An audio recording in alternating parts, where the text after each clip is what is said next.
نہایت ہی قابل عزت احترام دوستوں بزرگوں، ماہ ذی قعدہ کا آج آخری جمعہ ہے، اور یہ مبارک مہینہ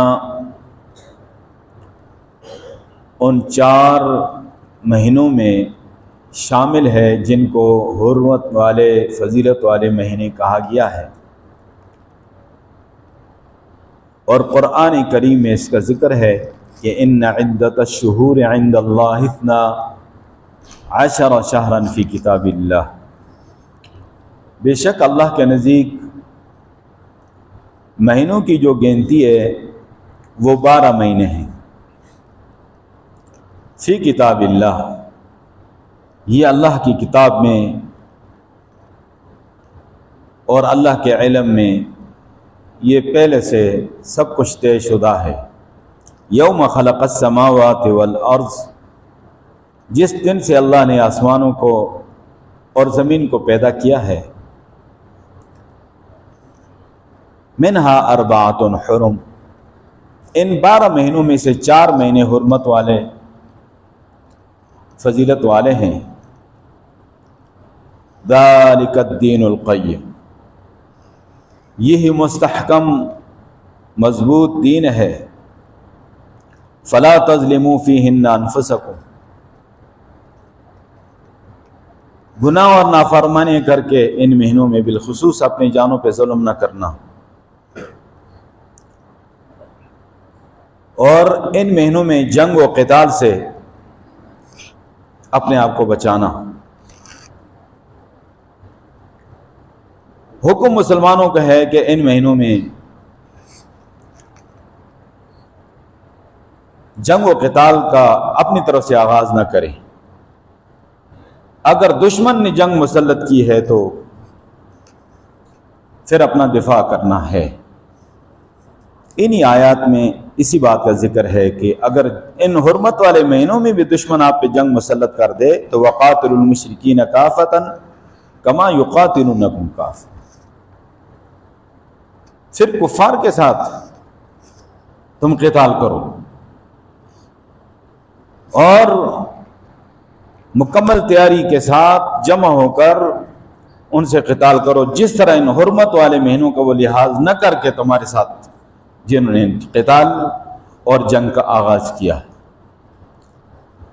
اور یاد رکھو وَاعْلَمُوا، جان لو ان اللہ مع المتقین، کہ بے شک اللہ متقین کے ساتھ ہے، اللہ کی مدد اور نصرت متقین کے ساتھ۔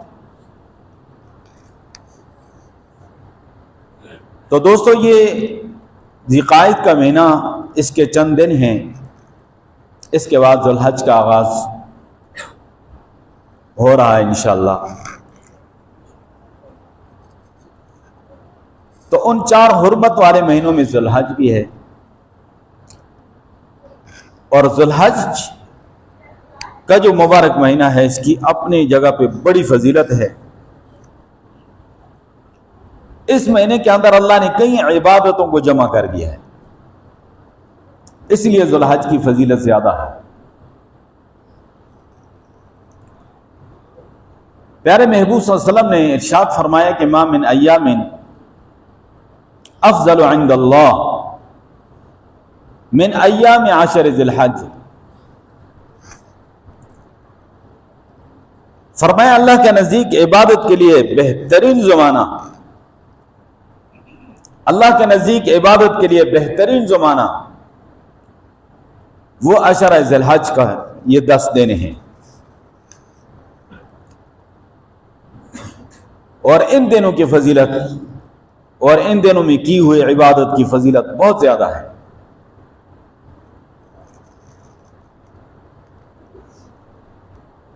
تو میں عرض کر رہا تھا کہ ذو الحج میں بہت ساری عبادتیں جمع ہوئی، حج والا جیسا عظیم عمل، عظیم فریضہ وہ اسی مہینے میں ادا کیا جاتا ہے۔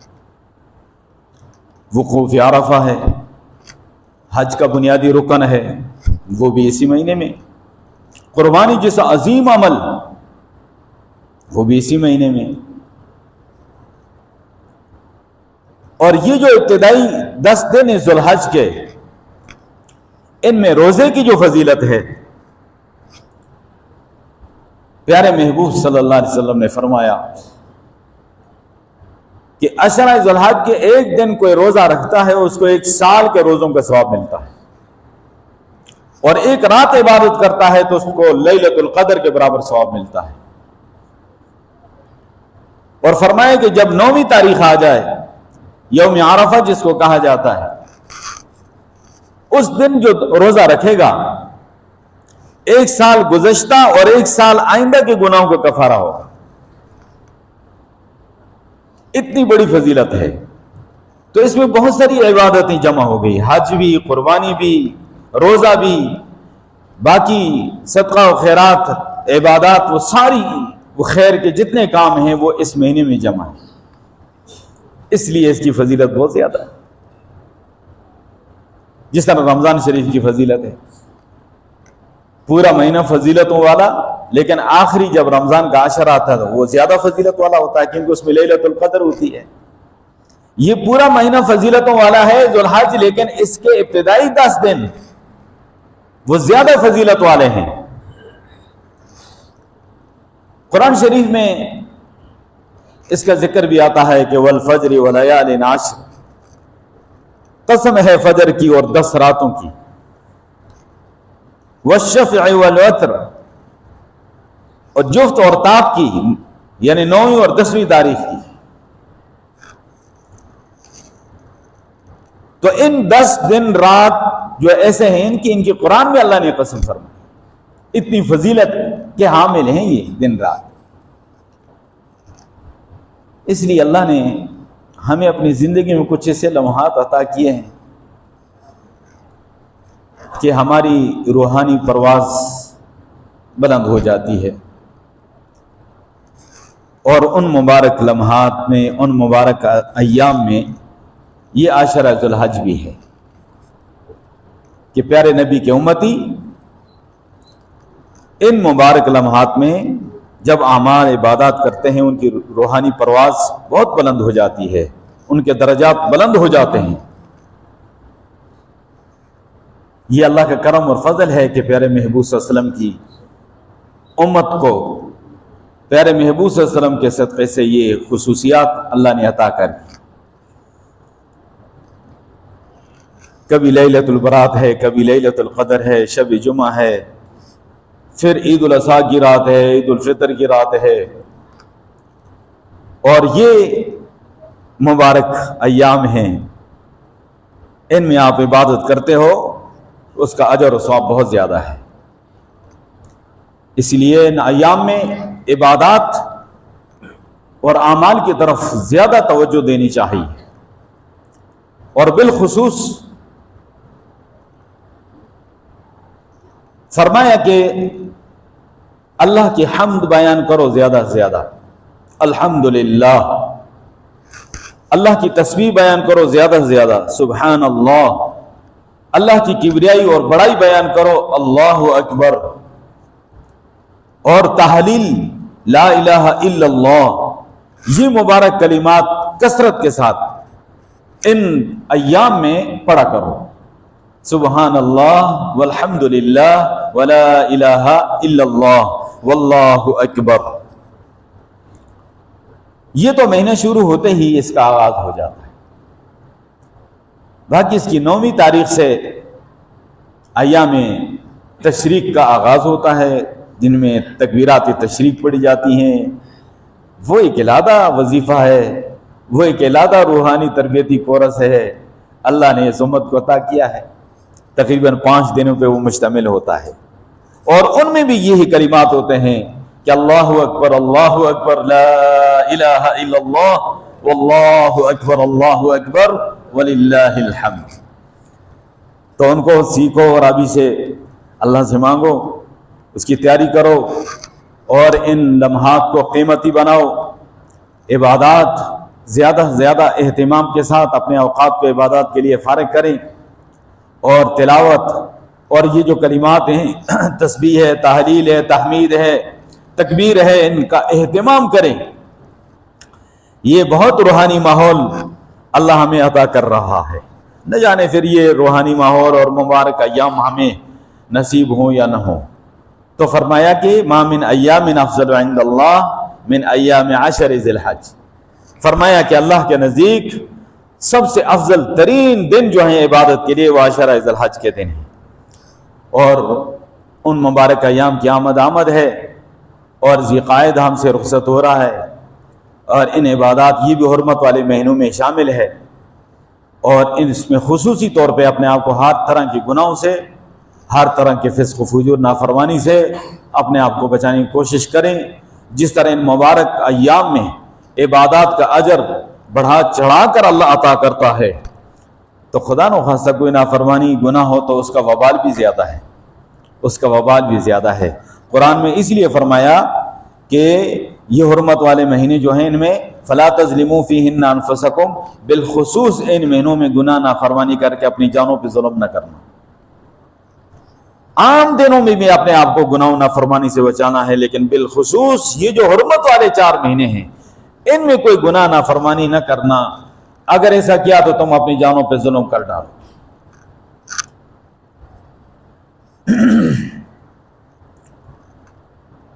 ایک مسئلہ قربانی کے حوالے سے انشاءاللہ آگے بات ہوگی، اور یہ ایک افضل ترین عبادت ہے، اور پیارے محبوب صلی اللہ علیہ وسلم نے 10 سال مدینہ طیبہ میں قیام فرمایا، ہر سال قربانی فرمائی۔ آغاز تو اس وقت سے قربانی کا ہو چکا تھا جب سے اللہ نے اس کائنات کو آباد کیا، حضرت آدم کو پیدا کیا، ان کے 2 بیٹوں نے قربانی کی، تفصیلی ذکر ہے سورۃ المائدہ میں۔ تو قربانی کا آغاز تو بہت پہلے سے ہو چکا تھا۔ پھر اس کی خاص شان اور خاص وصف اس کا حضرت ابراہیم علیہ السلام کا وہ عظیم شان واقعہ ہے جو اپنے لخت جگر کو اللہ کے حکم پہ قربان کرنے کے لیے تیار ہوئے، اور اپنی طرف سے وہ کر بھی گزرے، لیکن اللہ نے اپنی قدرت کا کرشمہ دکھایا، اور حضرت اسماعیل علیہ السلام کی جگہ پہ اللہ نے ایک مینڈے اور دمبے کی قربانی کو قبول کر لیا۔ اتنا عظیم عمل ہے۔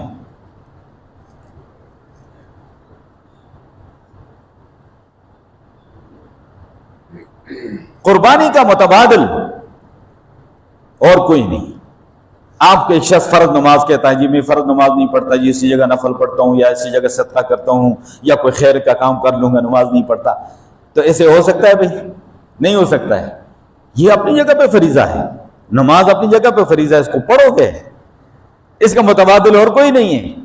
اسے ہی کوئی شخص کہے کہ میں قربانی نہیں کرتا جی، میں قربانی کی جگہ پہ صدقہ و خیرات کر دوں گا، غریبوں محتاجوں کو، مسکینوں کو جناب علی صدقہ کر دوں گا۔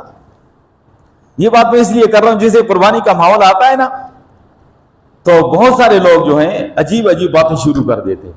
میں کہتا ہوں ان بیچاروں کا قصور نہیں ہے، یہ عظیم عمل شیطان سے کہاں برداشت ہوا۔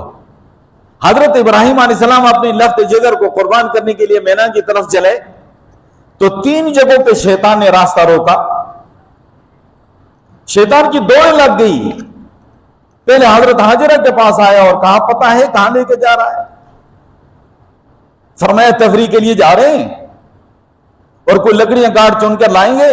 کہا نہیں، وہ تو ذبح کرنے لے جا رہے ہیں۔ کہا کہ تیرا دماغ خراب ہے، کوئی باپ بھی اپنے بیٹے کو ذبح کر سکتا ہے؟ کہا وہ کہتا ہے میرے اللہ کا حکم ہے۔ تو وہ فرمانی لگی کہ اگر اللہ کا حکم ہے تو ایک نہیں 100 اسماعیل بھی قربان اور میں بھی قربان ہوں۔ پھر بھاگا اسماعیل علیہ السلام کے پاس ایک بچے کی شکل میں اور کہا کہ پتہ ہے ابا کہاں لے جا رہا ہے؟ کہا پتہ ہے۔ کہا کہ یہ تو تیری جان چلی جائے گی۔ فرمایا میرے اللہ کا حکم ہے، میری جان ایک نہیں 100 جانیں چلی جائیں، مجھے یہ سعادت ہے میرے لیے۔ پھر بابا کی طرف متوجہ ہوا اور کہا کہ بابا جی کن خواب خیال میں پڑ گئے ہو؟ یہ خواب جو ہوتی ہے کہ اس کی حقیقت ہوتی ہے اور ایک اس کی صورت ہوتی ہے، فلسفے جھاڑے نا شیطان نے، ایک اس کی حقیقت ہوتی ہے اور ایک اس کی جناب علی اصلیت ہوتی ہے اور ظاہری صورت ہوتی ہے، ایک باطنی صورت ہوتی ہے۔ یہ خواب خیال ہے۔ ابراہیم علیہ السلام سمجھ گئے یہ شیطان ملعون ہے۔ 7 کنکریاں ماری، جہاں راستہ روکا تھا وہاں سے دفع ہوا، دوسری جگہ جا کے پھر راستہ روک لیا، بڑے جثے کی شکل اختیار کر کے رک گیا۔ وہاں بھی 7 کنکریاں ماری، وہاں سے دفع ہوا، تیسری جگہ پھر رک گیا، کہاں برداشت ہو رہا تھا یہ عمل اس سے؟ پھر اللہ کے خلیل نے 7 کنکریاں اٹھا کے ماری، اللہ اکبر کہہ کر وہاں سے دفع ہوا۔ آج شیطان کے ایجنڈے پہ عمل پیرا ہونے والے لوگ، شیطانی مشن کو اپنانے والے لوگ، ان کی بھی دوڑیں لگ جاتی ہیں اور وہ بھی عجیب عجیب باتیں شروع کر دیتے ہیں، اور یہ دن آتے ہیں تو پھر امت کی خیرخواہی پہ ان کو یاد آتی ہے، غریبوں محتاجوں کا جو ہے تصور اور ان کی خیرخواہی کا جذبہ وہ جاگ اٹھتا ہے۔ پورے سال سوئے ہوں گے، لیکن یہ عظیم عمل جب مسلمان اس پہ عمل کرنے پہ آتے ہیں تو پھر اس طرح کے نام نہاد اسکالر اور جنابیری نام نہاد دانشور اپنی دانشوریوں کی پٹاریاں کھول کر بیٹھ جاتے ہیں اور کہتے ہیں جی اس کی جگہ صدقہ ہو جائے، اس کی جگہ خیرات ہو جائے، غریبوں کو، مسکینوں کو، یتیموں کو۔ ارے غریبوں، مسکینوں، یتیموں کا، ان کے ساتھ ہمدردی کا تصور اسلام نے دیا ہے، اور سب سے پہلے یہ تصور اسلام نے دیا ہے، اور اسلام میں جتنے غریبوں اور مسکینوں اور یتیموں کے لیے، ان کے حقوق کے لیے، ان کی خدمت کے لیے، ان پہ خرچ کرنے کے لیے احکامات ہیں، کسی مذہب میں نہیں ہیں۔ یہ موسمی قسم کے لوگ ہوتے ہیں کہ ان کو اس موقع پہ غریبوں اور محتاجوں کا جناب علی یاد ستانی لگتی ہے اور فکر ستانی لگتی ہے، پورے سال میں خاموش۔ غزہ کے مسلمانوں کو دیکھو کیا ہو رہا ہے، معصوم بچے کٹ رہے ہیں، اور جناب علی سب کے سامنے ہے۔ یہ اور بات ہے کہ عرصے سے دیکھتے سنتے ہم بحث ہو گئے اور اس کو ایک روٹین کی کاروائی سمجھ کے بیٹھ گئے۔ بھائی آج بھوک سے اور پیاس سے وہ مر رہے ہیں، ہزاروں بچے۔ اب یہ 24 گھنٹے پہلے کی خبر تھی کہ 24 گھنٹوں کے اندر ان کو کچھ نہ ملا تو 60 سے لے کر 70,000 بچے جو ہیں وہ بھوک سے مر گئے۔ کہاں گئی وہ غریبوں کی اور انسانیت کی خیرخواہی اور ہمدردی کا جذبہ؟ وہ نظر نہیں آ رہے۔ تو پھر وہ یہ ہوا کہ پھر عجیب عجیب باتیں شروع کر دیتے ہیں۔ تو میرے دوستو، قربانی دیکھو، ہر ایک عمل کی ایک شکل ہوتی ہے، ایک روح ہوتی ہے۔ نماز کی ظاہری شکل کیا ہے؟ رکوع، سجدہ، قیام۔ روح اس کا کیا ہے؟ اخلاص۔ روزے کی ظاہری شکل کیا ہے؟ صبح صادق سے لے کر غروب آفتاب تک کھانے پینے سے رک جانا، ظاہری شکل ہے۔ اس کی روح کیا ہے؟ اخلاص ہے۔ حج کی ظاہری شکل کیا ہے؟ حج کی ادائیگی کے لیے احرام باندھ کر آپ ایام مخصوصہ میں، مقامات مخصوصہ پہ پہنچ کے ان ارکان کو، مناسک کو ادا کرتے ہیں، یہ ظاہری شکل ہے۔ روح اس کی کیا ہے؟ اخلاص ہے۔ اسی زکوٰۃ کی بھی ظاہری شکل ہے، آپ بظاہر مال دے رہے ہیں، 40واں حصہ اللہ کے راستے میں دے رہے ہیں، محتاجوں، غریبوں محتاجوں کو دے رہے ہیں، ظاہری شکل ہے۔ روح اس کی کیا ہے؟ اخلاص ہے۔ قربانی کی ایک ظاہری شکل ہے کہ ظاہری طور پہ ایک جانور کو ذبح کیا جاتا ہے، لیکن روح اس کی کیا ہے؟ اخلاص ہے۔ اب کوئی بھی عبادت ہے، اس کی ظاہری شکل اور صورت ہے، روح نہیں تو پھر بھی قبول نہیں ہے۔ جس طرح انسان ہے، انسان بنتا اسی سے ہے کہ انسان کے جسم کے اندر روح ہوتی ہے تو یہ انسان کہلاتا ہے۔ اگر روح نکل گئی تو انسان پھر کیا ہوتا ہے؟ ڈیڈ باڈی بن جاتی ہے نا، ہاں۔ اور پھر آنے والا کہتا ہے حاجی صاحب کی ڈیڈ باڈی کہاں پڑی ہے؟ چاچو کی، ماموں کی، خالو کی، بھائی کی ڈیڈ باڈی کہاں پڑی ہے؟ یہ نہیں کہتا حاجی صاحب فلاں صاحب فلاں صاحب، ہاں وہ کہاں ہے، تشریف فرما ہے، کہاں لیٹے ہوئے ہیں، کہاں آرام کر رہے ہیں، یہ تو نہیں کہا جاتا ڈیڈ باڈی کہاں پڑی ہے۔ کیوں؟ روح جو نکل گئی۔ اسی طرح قربانی کی یہ روح، اخلاص کے ساتھ جانور کی گردن پہ چھری چلانا۔ پیارے محبوب صلی اللہ علیہ وسلم نے حجۃ الوداع میں تاریخی قربانی دی، 100 اونٹوں کی قربانی دی۔ اس دور میں کتنی ضرورت تھی، جنگ احد کے لیے فنڈ کی ضرورت تھی، جنگ بدر کے لیے فنڈ کی ضرورت تھی، غزوہ احزاب کے لیے فنڈ کی ضرورت تھی، غزوہ تبوک کے لیے فنڈ کی ضرورت تھی، اور اس وقت مسلمانوں کی مالی حالت کافی کمزور تھی۔ پیارے محبوب صلی اللہ علیہ وسلم کے گھر میں کئی دنوں تک چولہا نہیں جلتا تھا۔ 100 اونٹوں کی قربانی دی، قیامت تک امت کو بتا دیا کہ یہ عمل اللہ کو ایسے ہی قبول ہے اور ایسے ہی پسند ہے، تاکہ کوئی آنے والا یہ نہ کہے کہ ان جانوروں کو ذبح کرنا یہ اسراف ہے، یا معاذ اللہ جانوروں پہ ظلم ہے، یا معاذ اللہ یہ مال ضائع ہو رہا ہے اور غریبوں، مسکینوں، یتیموں کو دینا چاہیے۔ اپنے عمل سے کر کے دکھا دیا قیامت تک کے لیے آنے والے انسانوں کے لیے۔ اس لیے یہ آنے والے دن اس کے لیے ابھی سے تیاری، قربانی کا اہتمام، انتظام، جو صاحب الحمدللہ نصاب ہیں، اور صاحب نصاب کے حوالے سے اب میرے پاس تو وقت نہیں تفصیل کے ساتھ عرض کروں، لیکن اس میں دیکھیں پیمانہ سونا بھی ہے اور چاندی بھی ہے، لیکن ہم سونے کو پکڑ لیتے ہیں، چاندی کو چھوڑ دیتے ہیں۔ قسم کا کفارہ ہے یا اور اس طرح کفارہ ہے، تو اس میں کیا ہے، غلام آزاد کرو اور اس کے بعد 10 مسکینوں کو کھانا کھلاؤ یا ان کو لباس پہناؤ، پھر اس کے بعد آخری کیا ہے، یہ بھی نہ ہو تو 3 دن روزے رکھنے۔ وہاں ہماری سوئی چلتے چلتے چلتے چلتے آخری 3 دن روزوں پہ ٹک جاتی ہے، حالانکہ جو صاحب حیثیت ہے بھئی چلو غلام آزاد کرنے کا دور نہیں ہے تو 10 محتاجوں کو جناب علی مسکینوں کو کھانا کھلاؤ، ان کو لباس پہناؤ، وہاں پر سوئی وہاں ٹکے گی۔ قربانی کی باری آئی تو پیمانے 2 ہیں، سونا بھی ہے چاندی بھی ہے، یہاں پر سوئی آ کے ہمارے سونے پہ ٹک، اتنا سونا ہوگا جی 7.5 تولہ سونا ہوگا تو قربان نہیں بھائی، 52.5 تولہ چاندی بھی تو پیمانہ ہے اور معیار ہے، اس کے مطابق اگر آپ کے پاس کچھ ہے تو آپ پہ بھی قربانی ہے۔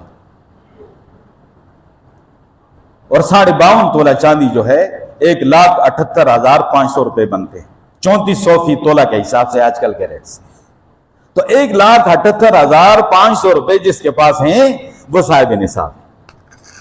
اگر وہ مقروض نہیں اور یہ رقم اس کی محفوظ اس کے پاس اضافی پڑی ہوئی ہے، ضرورت سے زائد پڑی ہوئی ہے، اس پہ قربانی ہے۔